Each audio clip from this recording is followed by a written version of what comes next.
அந்த கட்சியினுடைய பொதுச் செயலாளராக இருப்பதற்கான எந்த தகுதியும் தார்மீக உரிமையும் எடப்பாடி பழனிசாமிக்கு இல்லை என்பதையும் காட்டுகிறது. ஆட்சிக்கு வருவதை விரும்பாத சக்திகள் இது போன்ற ஈனத்தனமான காரியங்களில் ஈடுபட்டிருக்கிறார்கள். அதிமுகவினுடைய பிரிவு வந்து எங்களுக்கு கட்சிக்கு ஆதரவு தந்துதான் எங்கள் ஆட்சியை காப்பாற்ற வேண்டிய நிலையில் இல்லை. காட்டிக் கொடுக்கருடைய வரலாற்றை உலகமெங்கும் இருக்கிறது. இந்த துரோகத்தின் சுவடுகள் காட்டிக் கொடுப்பதில் எடப்பாடிக்கு நிகரானவன் யாரும் கிடையாது. குதிரை பேரத்தில் ஈடுபட்டோம்னு எங்களை சொல்கிறாங்க. இது குதிரை பேர ஆட்சி அல்ல, இது குதிரை வேகத்தில் போகிற ஆட்சின்னு பதிவு பண்ணார். இந்த பஞ்ச் டைலாக் என்னாச்சுன்னா பெரிய அதிர்வை உருவாக்கிவிட்டது. அவர் சட்டமன்றத்தில் தாவேகாவுக்கு ஆதரவு என்று அறிவித்தார். அதனால இன்றைக்கு அவரை கட்சியை விட்டு நீக்கிறான் ஒரு புறம்போக்கு தினகரன். ஆனால் அவர் அதை பற்றி கவலைப்படலை. ஏன்னா மன்னார்குடியில் காமராஜ் வெற்றி எங்கள் தலைவர் பதவி இருக்கிற அன்னைக்கு சொன்னார், நான் மட்டும்தான் எங்கள் பவர் சென்டர், வேற யாருக்கும் இங்கே இடம் இல்லை, தப்பு பண்ணலாம், தவறு செய்யலாம், முறையீடுகளில் ஈடுபடலான்னு யாராவது நினைச்சிங்கன்னா இல்லை. ரீல்ஸ் ஆட்சி நடத்தினது ஸ்டாலின் தான். வாக்கிங் போகிறது, உங்கள் கனவு என்னன்னு சொல்லுங்கன்னு ஒரு தடவை கூப்பிட்டு திட்டமிட்டு ஒரு தயார் பண்ணி வச்சுருப்பாங்க கேட்கறது. இப்படி ஒரு மட்டமான எதிர்க்கட்சி தலைவரை நானே இப்போ தான் பார்க்கிறேன். எதிர்க்கட்சி தலைவராக இருப்பதற்கான எந்த தகுதியும் தம்பி உதயநிதி ஸ்டாலினுக்கு கிடையாது. எந்த சமையலும் ருசி தேடும் ரகசியம் 20 ரூபாய். Periyar Maniammai Institute of Science and Technology, Tanjavur. BTech Biotechnology with specialization in computer science and biology. மக்களுக்கு நல்லது பண்றதுக்கு அரசியலுக்கு வாங்கடா, கொள்ளை அடிக்கிறது கொலை பண்றதுக்கு கூட அரசியலுக்கு. சிட்டி ஃபாக்ஸ் நேயர்களுக்கு வணக்கம். திஸ் இஸ் விஜய் ஸ்ருதி. இன்னைக்கு என் கூட மதிப்பிற்குரிய திரு நாஞ்சில் சம்பத் அவர்கள் தான் இணைஞ்சிருக்காங்க. அரசியல் களம் குறித்து நிறைய விஷயங்கள் அவர்கிட்ட கேட்டு தெரிஞ்சுக்கலாம். ஹாய் சார், வணக்கம். சரி, இப்போ அரசியல் நிலவரமே ரொம்ப பரபரப்பாக போயிட்டு இருக்கு. சட்டமன்றத்தில் நிறைய எதிர்ப்புகள் தெரிவிச்சிட்டு இருக்காங்க இப்போ தாவேகாக்கு. அண்ட் தாவேகா அதிக வாக்கெடுப்பு எடுத்து வெற்றியும் பெற்றிருக்காங்க. ஸோ இப்போ அதிமுக ரெண்டா பிரிஞ்சிருது ஒரு பெரிய விஷயமா இருக்கு. இப்போ இது ரெண்டா பிரிஞ்சிருக்கிறத எப்படி நம்ம பார்க்கலாம்? இது தாவேகாக்கு நல்லதா பார்க்கலாமா, இல்லை எப்போ வேணாலும் பின்னாடி பேக் அடிச்சிருவாங்க அப்படின்னு பார்க்கலாமா? இல்லை, இப்படி ரெண்டாக பிரிஞ்சிருப்பது எடப்பாடி பழனிசாமியினுடைய கையாளாகத்தனத்தை காட்டுகிறது. அந்த கட்சியினுடைய பொதுச் செயலாளராக இருப்பதற்கான எந்த தகுதியும் தார்மீக உரிமையும் எடப்பாடி பழனிசாமிக்கு இல்லை என்பதையும் காட்டுகிறது. ஒரு 12 தோல்விகளை சந்தித்து விளிம்பு நிலை மக்களின் நம்பிக்கை பெற்ற அந்த அதிமுக என்கிற ஒரு தமிழ்நாட்டினுடைய வலிமை வாய்ந்த அந்த இயக்கத்தை இன்றைக்கு சின்னாபின்னப்படுத்தி இருக்கிற குற்றவாளி எடப்பாடி பழனிசாமி.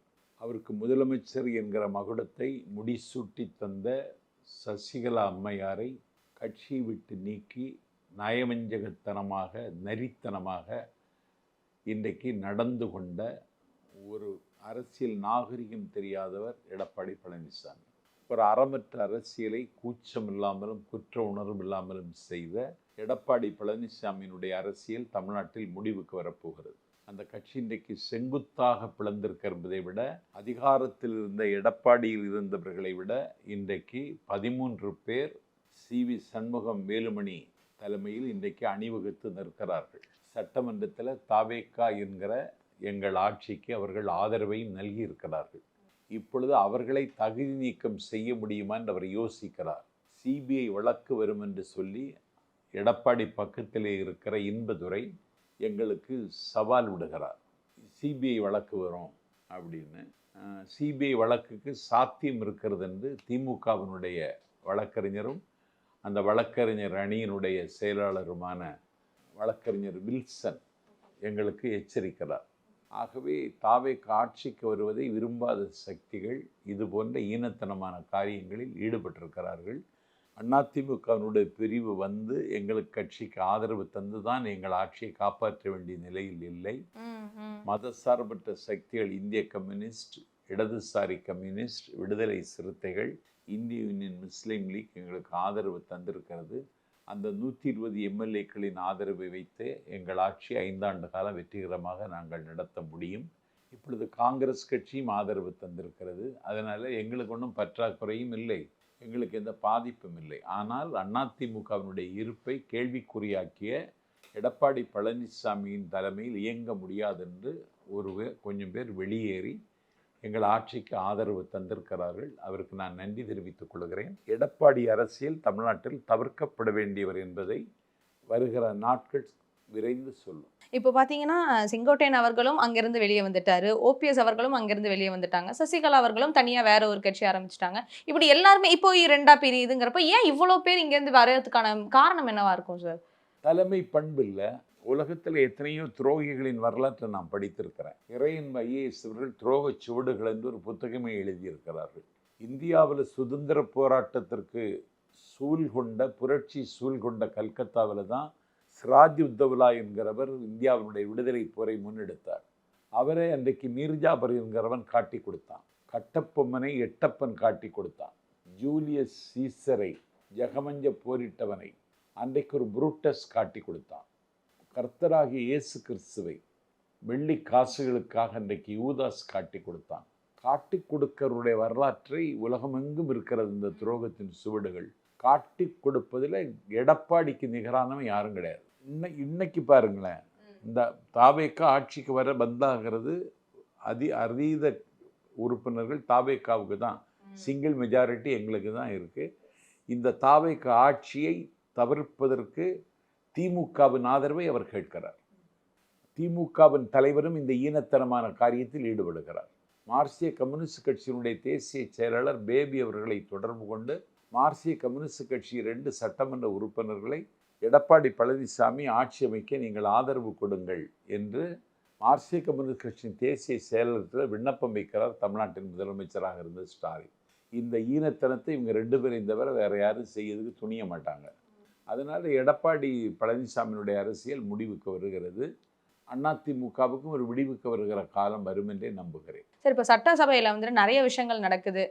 எதிர்க்கட்சி எல்லாருமே வந்துட்டு ஒரு வாரத்திலே நிறைய விஷயங்கள் இன்னும் கோரிக்கைகள் வர வச்சுட்டாங்க. இது சரியில்லை, அது சரியில்லை அப்படின்னு சொல்ல ஆரம்பிச்சிட்டாங்க. இப்போ மெயினாக என்ன சொல்கிறாங்கன்னா, அந்த ஜோசியர் அவரை வந்துட்டு அரசு அதிகாரம் அப்பாயிண்ட் பண்ணதை பெருசாக எதிர்த்தாங்க. அதுக்கு விஜய் அவர்களும் உடனே வந்துட்டு ஓகே நான் ரீதிங்க் பண்ணுறேன்னு சொல்லிட்டு அதை ரத்தும் பண்ணிட்டாங்க. ஸோ இதை நீங்கள் எப்படி பார்க்குறீங்க? இல்லை, இந்த ரத்தன் பண்டிட் தலைவர்களோடு ஏதோ ஒரு வகையில் நெருக்கமாக இருக்கிறார். ஏன்னா அவர் கட்சியினுடைய செய்தி தொடர்பாளராகவும் பொறுப்பு கொடுத்தாரு. இன்றைக்கு அவரை நியமித்ததன் மூலம் அது ஒரு கேள்வியாகிவிட்டது. நீங்கள் ஒரு ஜோசியரை அது உங்கள் தனிப்பட்ட உரிமை. நீங்கள் ஜோசியம் பார்க்குறீங்களா, அதில் உங்களுக்கு நம்பிக்கை இருக்கா, ஜோசியம் பார்த்து தான் உங்கள் ஒவ்வொரு நடவடிக்கையும் நீங்கள் தீர்மானிப்பீங்களான்னு அது உங்கள் விருப்பம், உங்கள் உரிமை. ஆனால் ஒரு ஜோசியனை இந்த நாட்டில் ஒரு அரசு அதிகாரியாக கொண்டு அலங்காரமாக உட்கார வைப்பதை ஏற்க முடியாதுன்னு பிரேமலதாவும் தமீமன் அன்சாரியும் கடுமையாக சட்டமன்றத்தில் பேசினாங்க. இதில் என்ன சிறப்புன்னா, ஒருவர் நியமிக்கப்பட்டு விட்டார், அதன் மீது விமர்சனம் வருகிறது, உடனே தன்னை திருத்தி கொண்டு அவர்களுக்கு இனிமேல் இடமில்லை என்கிற வகையில் அந்த நியமனத்தை ரத்து செய்த எங்கள் தலைவர் விஜயினுடைய பெருந்தன்மையும் மாற்றாரை மதிக்கிற அவரது பண்பும் இதில் இன்றைக்கு தெரிய வருகிறது. அதாவது இப்போ முதலமைச்சர் குரலை காது கொடுத்து கேட்கிற ஒரு பண்பு எங்கள் தலைவரிடத்தில் இருக்கு என்பது இதன் மூலம் உறுதியாகிறது. நிச்சயமா சார். ஏன்னா இப்போ இவர் முதலமைச்சர் ஆனதுல இருந்தே நிறைய விஷயங்கள் வந்துட்டு புதுசா பண்றாரு. எதிர்க்கட்சி வீட்டு எல்லாருக்கும் போயிட்டு அவங்களுக்கான மரியாதையை கொடுத்துட்டு இருக்காங்க. அது பேச்சு பொருளா மாறுது. அதே மாதிரி சட்டசபையில அவ்வளோ பேர் எதிர்த்து பேசியுமே எதுக்கு பதில் அளிக்கணுமோ அதுக்கு மட்டும் பதில் அளிச்சிருக்காரு. பட் இன்னொரு கேள்வி என்ன எழுதுனா, ஏன் நிறைய குற்றச்சாட்டு வைக்கிறாங்களே, ஏன் இவங்க இன்னும் எந்த அளவுக்கு பேசல, ஏன் அமைதியா இருக்காங்க அப்படிங்கிற ஒரு விமர்சனம் வருது. அதை எப்படி நீங்க பாக்குறீங்க? இல்லை, அதிகம் பேசுகிற தலைவர் கிடையாது எங்கள் தலைவர். ஷார்ட் அண்ட் ஷார்ப்பு தான் அவருடைய பாணி. 50 லட்சம் பேர் திரளுவாங்க, அந்த கூட்டத்திலே அரை மணி நேரத்தில் முடிச்சிருவார். அதனால் யாருக்கும் தலைவர் மேலே கோபம் இல்லை. இதாண்டா இருக்கணும், எல்லாம் போட்டு இழுத்துட்டு கிடக்கப்படாது. நல்ல நேரத்தில் 5 மணிக்கு கூடதை முடிச்சுட்டு நம்மளை விட்டுறாங்கன்னு எல்லோரும் மகிழ்ச்சி அடைகிறாங்க. அது மாதிரி அசம்பிளிலையும் தேவைக்கு அதிகமாக பேசுகிறது இனி வருகிற விவாதங்களை தான் தெரியும் நமக்கு. இப்போ நமக்கு ஓரளவுக்கு புரிஞ்சுக்கிட்டது. அப்புறம் எங்கள் தலைவர்கள் பெர்ஃபார்மன்ஸ் எப்படி இருக்கும். இப்போ நம்பிக்கை வாக்கெடுப்பில் எல்லா தலைவர்கள் பேசின பேச்சையும் குறிப்பெடுத்துக்கிட்டு பதில் சொன்னார். பதில் சொல்லுகிற பொழுது குதிரை பேரத்தில் ஈடுபட்டோம்னு எங்களை சொல்கிறாங்க. இது குதிரை பேர ஆட்சி அல்ல, இது குதிரை வேகத்தில் போகிற ஆட்சின்னு பதிவு பண்ணார். இந்த பஞ்ச் டயலாக் என்னாச்சுன்னா பெரிய அதிர்வை உருவாக்கி விட்டது. ஒரு குதிரை பேரை நடத்த வேண்டிய காரியத்தில் நாங்கள் ஈடுபட வேண்டிய தேவை எங்களுக்கு இல்லை. மன்னார்குடியில் வெற்றி பெற்றார் காமராஜ். அவர் சட்டமன்றத்தில் தாவேகாவுக்கு ஆதரவு என்று அறிவித்தார். அதனால் இன்றைக்கு அவரை கட்சியை விட்டு நீக்கிறான் ஒரு புறம்போக்கு தினகரன். ஆனால் அவர் அதை பற்றி கவலைப்படலை. ஏன்னா மன்னார்குடியில் காமராஜ் வெற்றி வெற்றிக்கு அவர் தான் காரணமே தவிர தினகரனுக்கோ அமமுக என்கிற கட்சிக்கு பங்களிப்பு கிடையாது. ஒரு நல்ல சர்வீஸ் சாக்ரிஃபைஸ் ரெண்டும் உள்ள ஒரு குணம் உள்ளவர் காமராஜ். அங்கே ஒரு பெரிய திமிங்கலம் ஜிஆர்பி ராஜா நின்னான். அவன் பல்லாயிரம் கோடி சூறையாடி இன்றைக்கி வெளிநாட்டில் முதலீடு செய்திருக்கிற ஒரு பொருளாதார குற்றவாளி. இன்றைக்கி அவனை தோற்கடிச்சிட்டு எங்கள் வேட்பாளர் காமராஜ் ஜெயிச்சிட்டார். இப்போ காமராஜ் இப்படி ஜெயிச்சிட்டான்னு தினகரனுக்கு கவலை. தன்னுடைய கட்சியில் 4 பேர் வெற்றி பெற்றால் மகிழ்ச்சி அடையணும். ஆனால் ஒரு தலைமை பொறுப்பில் இருக்கிறவன் அதில் எரிச்சல் அடைகிறான். இன்றைக்கி அவரை கட்சி விட்டு நீக்கிட்டான். அவர் அவரப்படலை. தாவேகாவில் அவர் இணைந்து கொள்வார் வருகிற நாட்களிலிருந்தே நான் நம்புகிறேன். சரி, இப்போ நிறைய இந்த அதிமுகலையும் சரி திமுகலையும் சரி நிறைய கட்சியினர்கள் வந்துட்டு தாவேக்கெல்லாம் வாலண்டியராக கொஞ்சம் ஜாயின் பண்ணுறது நம்மளால பார்க்க முடியுது. பட் இது எப்படி சொல்கிறாங்கன்னா மாற்று அரசியல்னு சொல்கிறீங்க, வேற ஒரு புது ஆட்சி அப்படிங்கிறீங்க. பட் ஸ்டில் பழைய ஆளுங்களே தானே நீங்கள் சேர்க்குறீங்க. அப்போ இது எப்படி மாற்று அரசியல் ஆகணும்னு ஒரு விமர்சனம் வருது. அதை நீங்கள் எப்படி பார்க்குறீங்க? நித்தியத்தை இழந்து விடக்கூடாது. இந்த ஆட்சி நிச்சயமின்மைக்கு இருக்கிறது என்ற நிலைமையை வந்து விடக்கூடாது. அதனால் நமக்கு ஒரு பெரிய ஆதரவு நமக்கு வலிய வருது. இவர் கேட்டல்ல, இது அவர்களே தருகிற ஆதரவு. அந்த ஆதரவு தந்தவர்களுக்கு நன்றி தெரிவிக்க வேண்டிய கடமை எனக்கு இருக்குன்னு சொல்லி தான் சி.வி. சண்முகம் இல்லத்திற்கு சென்று அந்த கட்சியினுடைய நிர்வாகிகளை எல்லாரையும் சந்தித்து நன்றி தெரிவித்து விட்டு வந்தார்.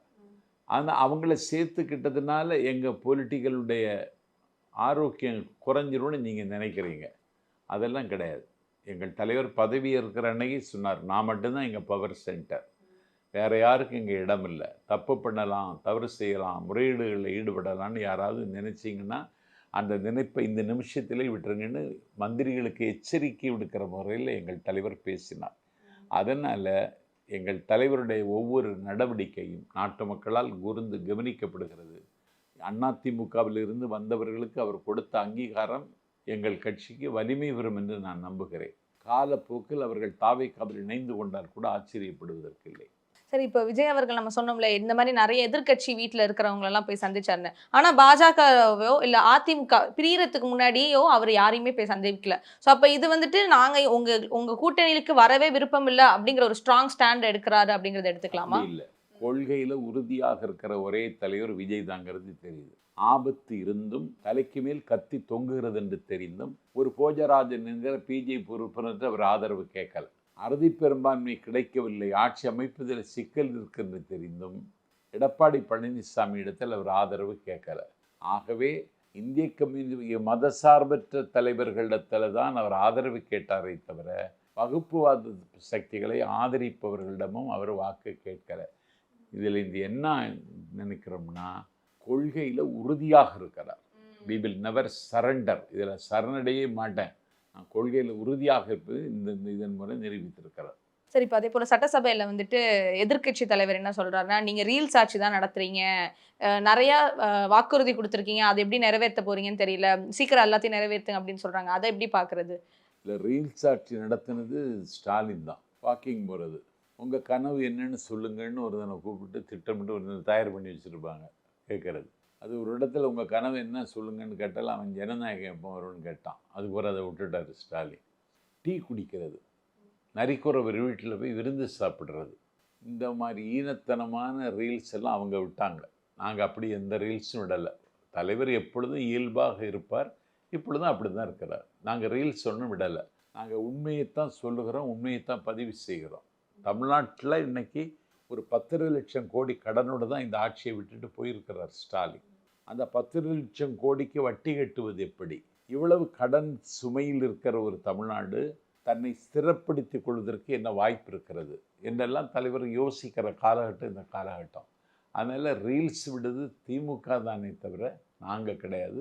எங்கள் தம்பிமார்கள் விடலாம். எங்கள் தம்பிமார்களுக்கு அதில் இன்றைக்கி சமூக வலைத்தளத்தில் இன்ஸ்டாகிராம் பேஜுக்கு இருக்கிற முக்கியத்துவம் ஒரு டிவிக்கு கிடையாது. அதனால் அதுலேயும் எங்கள் தம்பிகள் பங்களித்து விளையாடுகிறார்கள் என்பது மகிழ்ச்சிக்குரியது தானே தவிர அதை குறை சொல்வதில் அர்த்தம் இல்லை. இப்போ ஸ்டாலின் அவர்கள் என்ன சொல்லியிருக்காருன்னா 6 மாதம் தான், 6 மாதத்தில் இந்த ஆட்சி கவிழும் அப்படின்ட்டு இப்போ ரீசெண்டாக ஒரு வெளியிட்டு இருந்தார். அதை நீங்கள் எப்படி பார்க்குறீங்க? அது அம்மி குழவியை எடுத்து அடி வயிற்றில் குத்துனாலும் காந்தாரி. அது மாதிரி ஸ்டாலினுக்கு தவைக்காவினுடைய ஆட்சி 6 மாதத்தில் கரைய வேண்டும்ன்றது அது விருப்பம். ஆனால் அந்த விருப்பம் நிறைவேறாது. ஸ்டாலின் ஏமாறப் போகிறார். எதிர்க்கட்சி எப்படி சார் செயல்படுறாங்கன்னு நினைக்கிறீங்க? எந்த மாதிரியான விஷயங்கள்லாம் அவங்க தவிர்க்கணும்? எந்த ஒரு மாதிரி மட்டமான எதிர்க்கட்சி தலைவரை நானே இப்போ தான் பார்க்கிறேன். எதிர்க்கட்சி தலைவராக இருப்பதற்கான எந்த தகுதியும் தம்பி உதயநிதி ஸ்டாலினுக்கு கிடையாது. தமிழ்நாட்டில் எதிர்க்கட்சி தலைவராக அன்றைக்கு ஒரு ஆள் இருந்தார், கோவை கம்பன் கருத்தெருமைன்னு பேர். அவர் எதிர்க்கட்சி தலைவராக இருந்தார். கலைஞர் எதிர்க்கட்சி தலைவராக இருந்தார். பேராசிரியர் எதிர்க்கட்சி தலைவராக இருந்தார். அதை தாண்டி தமிழ்நாட்டில் எதிர்க்கட்சி தலைவராக இருந்தவர்களெல்லாம் எடப்பாடி பழனிசாமியை தவிர வேறு எல்லோரும் மதிக்கப்பட வேண்டியவர்கள். இன்றைக்கு எதிர்க்கட்சி தலைவருக்கு வந்திருக்கிற உதயநிதி ஸ்டாலினுக்கு அரசியலே தெரியலை. ஏன்னா நீ கன்னி பேச்சிலேயே என்ன செய்திருக்க, நீ தாவேக்காவின் மீது குற்றம் சாட்டுகிறாய். ரயில்ஸ் விடுறோன்னு நீ சொல்கிற, ஆனால் உண்மையிலேயே ரயில்ஸ் விட்டது நீங்களும் உங்கள் தகப்பனும் உங்கள் கட்சியும் தான். எங்களுக்கு ரயில்ஸ் விட வேண்டிய தேவையில்லை. ஒரு எதிர்க்கட்சி தலைவர் வேணும் ஒரு அரசாங்கத்திற்கு. ஒரு ராவணன் கீழே விழுந்து கிடப்பான், கம்பன் அப்பொழுது பேசுவான், டே உனக்கு ஏன் வீழ்ச்சி வந்தது தெரியுமா, உனக்கு சரியான எதிர்க்கட்சி இல்லை, அதனால தான் நீ வீழ்ந்த. அடுக்கு மீது அடாது ஈது என்ற அறிவினால் ஏது கட்டி என்னை உன்னை இடிக்கினர் இல்லைன்னு பேசுவான் கம்பன். இன்றைக்கி எங்கள் தலைவருக்கு ஒரு வழிகாட்டுகிற எதிர்க்கட்சி தலைவர் கிடைக்கலைங்கிறது எனக்கெல்லாம் வருத்தம். சரி, இப்போ இந்த மாதிரி நிறைய விஷயங்கள் போயிட்டு இருக்கப்போ சனாதன தர்மா அப்படிங்கிற அந்த ஒரு விஷயத்தை பற்றியும் பேசிட்டு நாங்கள் அதை எதிர்க்கிறோம், நீங்கள் அதை எப்படி எதிர்க்கிறீங்களா, என்ன அதுக்கான கரெக்டான ஒரு சொல்யூஷன் கொடுங்கிற மாதிரியும் சொல்லியிருந்தாரு. ஸோ சனாதன தர்மத்துக்கு விஜய் அவர்கள் என்ன மாதிரி ஒரு பதில் சொல்லுவாங்க நினைக்கிறேன்? இதை எதுக்கு இப்போ பேசணும் அசம்பிளியில்? அதுக்கு உதயநிதி விளக்கம் சொல்வார். நீ நாடு புறம் உனக்கு எதிர்ப்பு கிளம்பியிருக்கு. ஒரு ஊரில் 400 குடும்பம் இருக்குமானா அதில் ஒரு குடும்பம் கூட நாத்திக குடும்பம் இருக்காது. எல்லாருக்கும் வழிபாட்டிலும் இறை நம்பிக்கை உள்ளவர்கள் தான் தமிழ்நாட்டு மக்கள். இன்னைக்கு நீ சனாதனத்தை பற்றி எதுக்கு பேசின? சனாதனம்னு சொல்லி பேசுவதுக்கு உனக்கு என்ன தகுதி இருக்குது? சிறுத்தைகளின் தலைவர் தொல் திருமாவளவன் பேசினார்ட்டா அவர்கிட்ட சரக்கு இருக்குது. அங்கே செட்டியாரும் மிடுக்கு சரக்கும் மிடுக்கு. உன்கிட்ட சரக்கே இல்லையே. நீ எதிர்க்கட்சி தலைவர் பதவியை நம்பிக்கை வாக்கெடு பண்ணி தூங்கி தூங்கி விழுறிய. நீ எதிர்க்கட்சி தலைவராக எப்படி இருக்க முடியும்? கிளம்பி போயிட்டாங்க. நான் கேட்குறேன், எதிர்க்கட்சி தலைவராக நியாயமாக பெரியசாமி 1986 சேர்மேன். அவர் தொடர்ந்து ஆத்தூர் தொகுதியில் முடிசூடி வருகிற வெற்றி திருமகன் பெரியசாமிக்கு கொடுத்துருக்கணும் இல்லையா?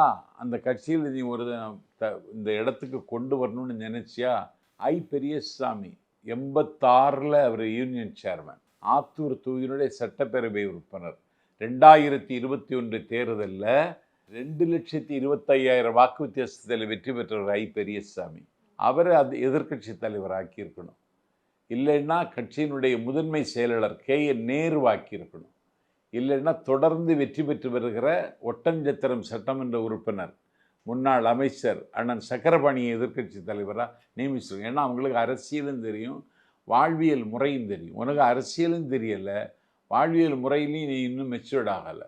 நீ ஒரு தீராத விளையாட்டு பிள்ளையை போல திரும்ப திரும்ப வர்றே தவிர இந்த கட்சியை காப்பாற்ற வேண்டும் என்கிற எண்ணம் அவருக்கு கிடையவே கிடையாது. நாஞ்சில் சம்பத் எதிர்க்கட்சி தலைவராக இருந்தால் கேட்டிருப்பேன். மேற்காசிய போரின் விளைவாக இன்றைக்கு 3 ரூபாய் பெட்ரோல் டீசல் உயர்த்தி விட்டார்கள். இப்பொழுது என்ன ஆகும்னு சொன்னால் விலைவாசி இதில் உடனடியாக ஏறும். இதற்கு நீங்கள் என்ன தீர்வு வைத்திருக்கீங்கன்னு கேட்டிருக்கணும் விஜய்கிட்ட, எதிர்க்கட்சி தலைவர். அவன் எங்கேயோ சோபா கொடுத்த கதையை பேசிகிட்டு இருந்தான். இவ்வளோ மட்டமான எதிர்க்கட்சி தலைவரை நாடு இப்போது தான் பார்க்கிறது. ஆமாம், அதை புஷ்பாவோட எல்லாம் ரிலேட் பண்ணிட்டு புஷ்பா படத்தோட ரிலீஸ் பண்ணிக்கிட்டு நேற்றைக்குள்ள முரசொலியில் ஆண்டாள் பிரியதரிசின்னு ஒரு அம்மா, அவங்க தாவேக்கு அந்த அதிமுகங்கிற கட்சியில் அவங்க ஸ்போக்ஸ்மேன். இப்போ நான் கேட்குறேன், அவள் கவிதையே கிடையாது. யார்? ஆண்டாள் எழுதுகிற கவிதை. சோபா வச்சு ஒரு கவிதை எழுதியிருக்கிறார், அது கவிதையே கிடையாது. ஆண்டாள் பிரியதரிசினே கவிஞர் என்று என்னால் ஒப்புக்கொள்ளவும் முடியாது. ஆகவே இது மாதிரி தொங்கு சதிகளை கூப்பிட்டு முரசொலியில் கவிதை எழுதி எங்களை காயப்படுத்துவதற்கு அண்ணன் ஸ்டாலின் நினைக்கிறார். அவர் காயப்படுத்த முடியாது. கடைசியில் காயம்பட போகிறதும் கவலைக்குள்ளாவதும் நீங்கள் தான் என்பதை தமிழ்நாட்டு அரசியல் மக்கள் மீண்டும் நிரூபிப்பார்கள். ஆச்சி மசாலா. எந்த சமையலும் ருசி தேடும் ரகசியம் 20 ரூபாய். Periyar Maniammai Institute of Science and Technology, Tanjavur. BTech Biotechnology with specialization in computer science and biology. மக்களுக்கு பண்றதுக்கு அரசியலுக்கு வாங்கடா கொள்ளை அடிக்கிறது